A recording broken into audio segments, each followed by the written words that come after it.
সম্মানিত দর্শক, আসসালামু আলাইকুম। কৃষি কথা ইউটিউব চ্যানেলে আপনাকে স্বাগতম। এই মুহূর্তে আমি আসছি ময়মনসিংহ জেলা তারাকান্দা উপজেলা বড়ইবাড়ি গ্রামে। এখানে এক ভাই হাঁস পালন করে থাকে।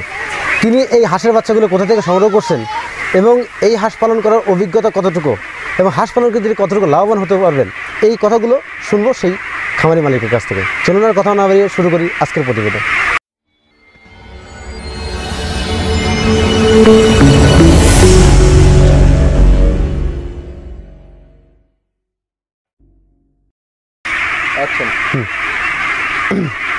আসসালামু আলাইকুম ভাই। ওয়ালাইকুম আসসালাম ভাই। ভালো আছেন ভাই? হ্যাঁ ভালো ভাই। আপনার নাম কি?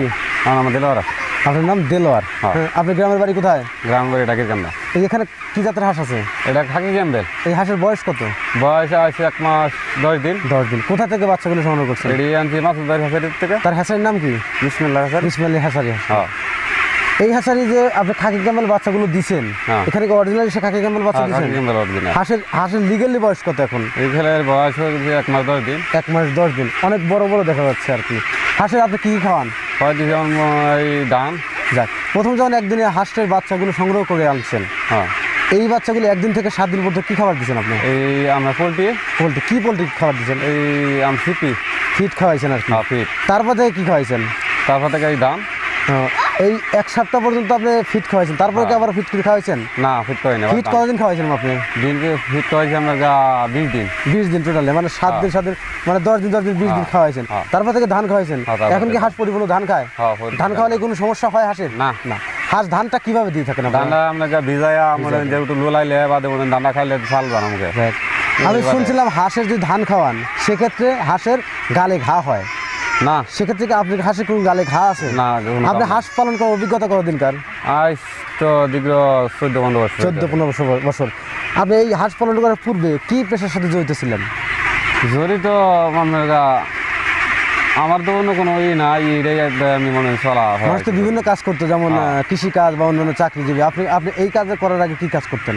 এটাতে মনে হয় আগে তো কাজ কাম করছি না, আমি ঘোরাঘুরি করছি। তারপরে থেকে এটা করলাম যে হাঁস করে যাওয়া যায়। আপনি কার পরামর্শতে হাঁসের খামারে আসলেন? এটা আপনার নিজেরই এটা থেকে আর কি করলাম যে মানে মানুষের দেখে আপনি এটাতে আসছেন। আপনি কি মনে করেন হাঁস পালন করে লাভবান হওয়া যায়? লাভবান হওয়া যায়, আর যদি না মরে তো লাভবান হওয়া যায়। হাঁসের কি কি রোগ হয়ে থাকে? কি ভ্যাকসিন করে থাকেন? ভ্যাকসিন আপনার এই ডাক পেট করা লাগে, পাল করা লাগে। ডাক পেলে ভ্যাকসিনটা আপনার কিন্তু হাঁসের করা আছে? হ্যাঁ, না করা নাই কেন, করতে পারে। যাই হোক, আপনার হাঁসের কি উদ্দেশ্যে, ডিমের জন্য করেন না মাংসের জন্য করেন? না, এটা আপনার ডিমের জন্য করছেন আর কি। হ্যাঁ, ডিমের জন্য করছে। এই হাঁসটা কয় মাসে ডিম দেবে?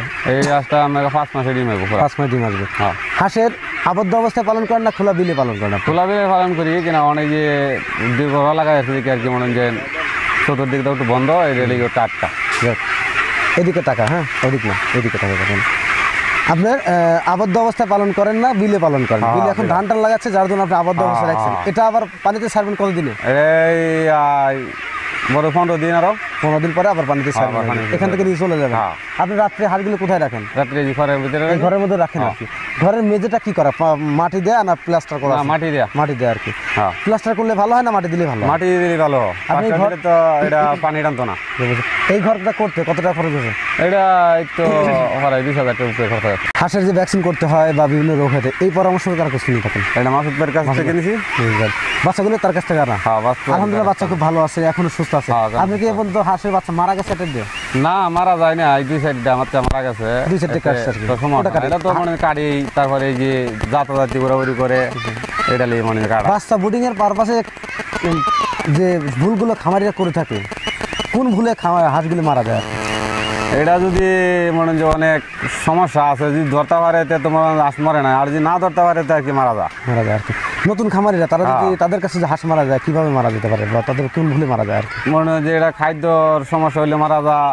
যদি আবার এমনি উপসা টাসা কোনো খাওয়া যায়, প্রয়োজন খাওয়া, তারপরে হাঁস মারা যায়।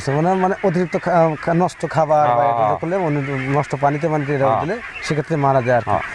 এই যে পরামর্শগুলো আপনি হাঁস পালনের, এই পরামর্শগুলো কে দিতেন? মাসুদ ভাই। আচ্ছা, এই যে ভ্যাকসিন করছেন, এই পরামর্শগুলো কে দিচ্ছেন? এটা মাসুদ ভাইয়ের কাছে আমি জানি না। আপনি যত মানে হাঁস পালনের করার অভিজ্ঞতা বা হাঁসের বিভিন্ন বিষয়গুলো, সব বিষয়গুলো মাসুদ ভাই আপনাকে হেল্প করেন। উনি কি আপনার এখানে আসেন? হ্যাঁ, আসে। আসে দেখে টেকে জানান। এই এখানে যে মোটামুটি যে কত হাঁস আছে কতগুলো ডিম দেবে? আপনার কতগুলো হাঁস কতগুলো ডিম দেবে? এখানে মানে যে যে মাঠ বালা থাকে মাঠের লাগাইছে আসে ডিম, যদি মাঠ সুন্দর থাকে তা পুরাপুরি আসে ডিম হয়, 100 থেকে 95% 80% ডিম পাই। ডিম পাড়া আছে। এখন এখানে কতগুলো হাঁস মোট? এখানে মোট 600 হাঁস আছে। আপনি কতগুলো ডিম আসবে? এটা মানে 500 550 ডিম আসবো। 500 500 ডিম আসলে প্রতিদিন কত টাকা ডিম বিক্রি করবেন? এটা ডিমের বাজার মানে যদি বাড়তিতে ওইটা 5000-এর উপরেও আবার 5000 নিচে ডিমের বাজার রয়েছে গো। মানে 600 হাঁস পালন করে প্রতি মাসে 1.5 লাখ টাকা কামাই করবেন? হ্যাঁ এরকম কি হয়ে থাকে আসলেই? হ্যাঁ। আপনি যে 600 হাঁস পালন 1.5 লাখ টাকা কামাই করেন, আপনি এই যে একটা কষ্ট পরিশ্রম এই হাঁসগুলো দেখার জন্য শুধু আপনি একাই দেখেন না আরো লোকজন আছে? না আমি একা দেখি। আপনি একাই সম্ভব 500 600? এছাড়া কি আপনি বড় হাঁস আছে? বড় হাঁস নাই। বড় হাঁস নেই আর কি। না। বড় হাঁস বিক্রি করছেন কেন? বিক্রি করে দিছি, ওটি বয়স হয়েছে। সর্বপ্রথম যখন হাঁসগুলো আনছিলেন কতগুলো হাঁস আনছিলেন আপনি? ওবেলা 1000 হাঁস আনছি। এখন এত কম কেন? এখন কম, এটা চতুর্দিকে মাঠ বন্ধ হয়ে যেতেছে, এই দিক দিয়ে আর কি লেগে একটু কম। বুঝতে পারছি। প্রিয় দর্শক, আমাদের যে নতুন আমাদের যে খামারি ভাই তিনি যে কথাগুলো বললেন অনেক গুরুত্বপূর্ণ কথা বললেন। কিছু কিছু খামারের ভুলের জন্য হাঁসগুলো মারা যায়। পাশাপাশি যে হ্যাচারি থেকে হাঁসের বাচ্চা সংগ্রহ করছেন তাদের সাথে কথা বলে উনি হাঁসের খামারটি পরিচালনা করে থাকেন। হাঁসের যে খাবারগুলো দিয়ে থাকে সে কথাটা অবশ্যই শুনলেন। হাঁসের যে বাচ্চাগুলো সেখান থেকে কোথা থেকে সংগ্রহ করছেন সে কথাগুলো আপনারা শুনলেন। তো যাদের বাচ্চা প্রয়োজন তারা মাসুদ ভাইয়ের সাথে সরাসরি যোগাযোগ করেন এবং সেখান থেকে বাচ্চা ক্রয় করেন। তিনি মাসুদ ভাইয়ের কাছ থেকে বাচ্চা সংগ্রহ করার পরে আজ কিন্তু অনেক স্বাবলম্বী, দীর্ঘ 14-15 বছর অভিজ্ঞতা হাঁস পালনের। তো হাঁসের বাচ্চা ক্রয় করুন, খামার করুন, তাহলে আপনি স্বাবলম্বী হতে পারেন। খামার করুন, দেশ গড়ুন, এই প্রত্যাশা নিয়ে আজকের প্রতিবেদন এখানেই সমাপ্ত করি। ভালো থাকেন, সুস্থ থাকেন, আল্লাহ হাফেজ।